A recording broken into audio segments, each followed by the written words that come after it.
Love marriage का जाल।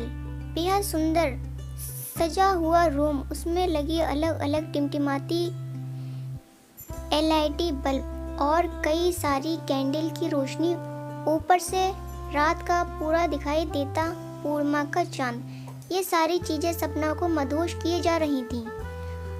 Ramu room सजाकर मैं थोड़ी देर में वापस आता हूँ, ये कहकर सीमा को उस रूम में अकेले छोड़कर चला गया था।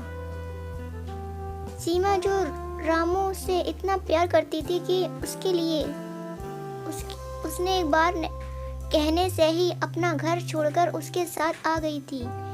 इस बात का उसको कोई अफसोस नहीं था। सीमा को अपने सपनों का राजकुमार मिल गया था। इन दोनों ने भागकर शादी कर ली थी और आज उनकी मिलन की रात थी। सीमा बड़ी बेसब्री से प्रेमी का इंतजार कर रही थी। डोरबेल सुनते ही सीमा के अरमान जैसे जाग उठे। उसने सोचा आखिरकार मिलन की वह घड़ी आ गई जिसका उसे कब से इंतजार था। दौड़कर सीमा ने दरवाजा खोला और जो सामने उसने देखा उससे सारे अरमान धरे के धरे रह गए।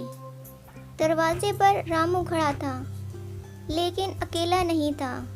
वह अपने साथ 8 लोगों को लेकर आया था। वह सभी आदमी थे, उसी की उम्र के।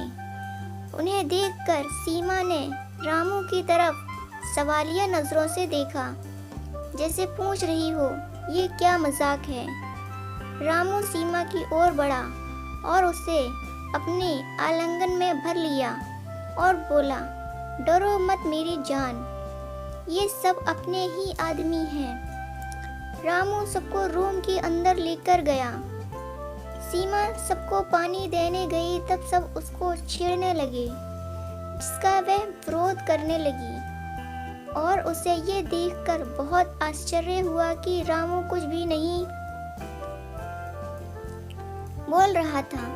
उसका दिल तब टूटकर चूर चूर हो गया जब रामू ने कहा कि जो सबसे ज्यादा दाम लगाएगा सीमा के साथ वही आज रात बिताएगा।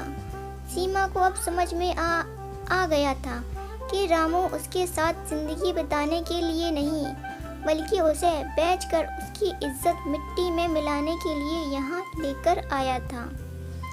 सीमा को अब काफी पछतावा हो रहा था।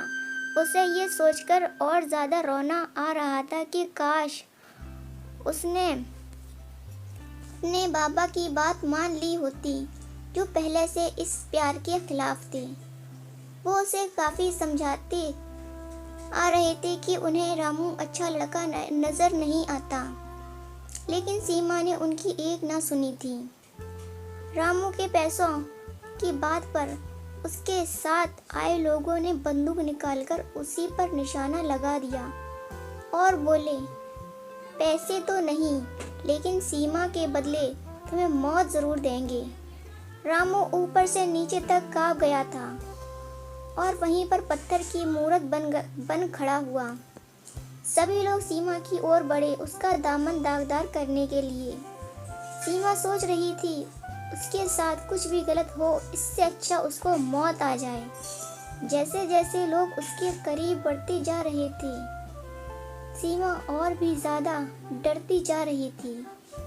जब उन लोगों ने एक ने उसकी साड़ी को छुआ ही था कि दरवाजे पर पुलिस की एक टीम ने दस्तक दी, जिनके साथ सीमा के पिता भी थे, जो सीमा को तलाशते हुए उसके ठिकाने तक पहुंच गए थे। अपने पिता को देखकर सीमा को जैसे नया जन्म मिल गया था। वो तेजी से दौड़ी और अपने पिता के गले लग गई। सारी बात पता चलने पर उसके पिता की आंखों में खून उतर आया। अगर साथ में पुलिस न होती तो शायद वे उन लोगों में से किसी एक की जान ही ले लेते, लेकिन पुलिस ने उन्हें रोक लिया और सभी को गिरफ्तार कर लिया, रामू को भी।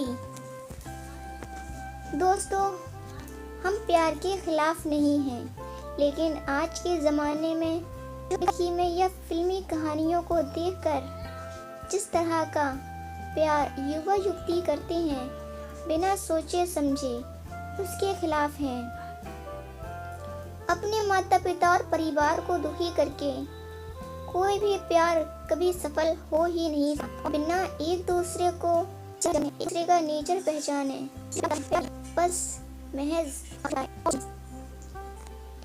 हमारी कहानी अगर आपको पसंद आए करें और सब्सक्राइब करें।